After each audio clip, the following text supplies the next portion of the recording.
నాకు కుక్కలంటే చాలా ఇష్టం. నా దగ్గర ఎప్పుడూ ఒక కుక్క ఉంటుంది. దాన్ని నేను బహుగా ఇష్టపడతా. కారణం తెలుసా? అది నా మాట వింటుంది. అది కూర్చోమంటే కూర్చుంటుంది.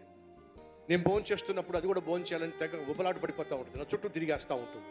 చెప్తా, ఆమ్గా కూర్చో, అంతే, ఆమ్గా కూర్చోండి.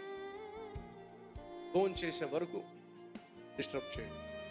నేను ఒకవేళ వాక్య పరిచర్య చేయడానికి బట్టలు వేసుకున్నాను. కుక్కలకున్న తత్వం ఏమిటంటే దానికి ప్రేమ చూపించాలని ఎగబడతా ఉంటుంది, మీద పడతా ఉంటుంది.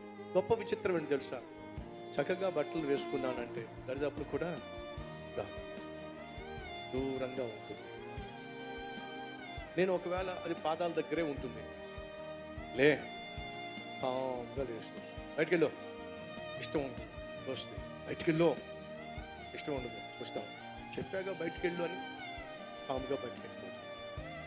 ఇప్పుడు జాగ్రత్తగా విన్నాను. అది నా మాట వింటుంది కాబట్టి నేనేం చేస్తాను, ఆ గదిలో ఉండనిస్తాను. ఆ గదిలో ఫ్యాన్ వేస్తే హ్యాపీగా పడుకో. ఆ ఫ్యాన్ నా కోసం వేసాను, దానికోసం వేసాను. నా కోసం ఫ్యాన్ వేస్తే అది పడుకుంటుంది. ఒకవేళ వేసవికాలం కావచ్చు, కొంచెం ఉడుగ్గా ఉంటే ఏసీ ఆన్ చేశాను అనుకోండి. ఎవరి కోసం ఆన్ చేశాను? నా కోసం ఆన్ చేశాను. ఎవరు అనుభవిస్తున్నారు? అది అనుభవిస్తుంది. నేను చికెన్ తింటున్నాను అనుకోండి, దానికి ఏం పెడతా? చికెన్ పెడతా. ఎగ్ తింటున్నాను అనుకోండి, దానికి ఏం పెడతా? ఎగ్ పెడతా. మటన్ తింటున్నాను అనుకోండి, దానికి ఏం పెడతా? మటన్ పెడతా. ఆమ్లెట్ తింటున్నాను అనుకోండి, నేను ఆమ్లెట్ తిన్నా సరే దాని వాటం మళ్ళీ దానికి ఉంటుంది. దాంట్లో కొంతమంది దానికి పెట్టాలి. మీకు అర్థం కావాల్సింది ఏంటి తెలుసా? అది నా మాట వింటుంది కాబట్టి నేను కలిగి ఉన్న సమస్తాన్ని అది సంతోషంగా అనుభవిస్తుంది.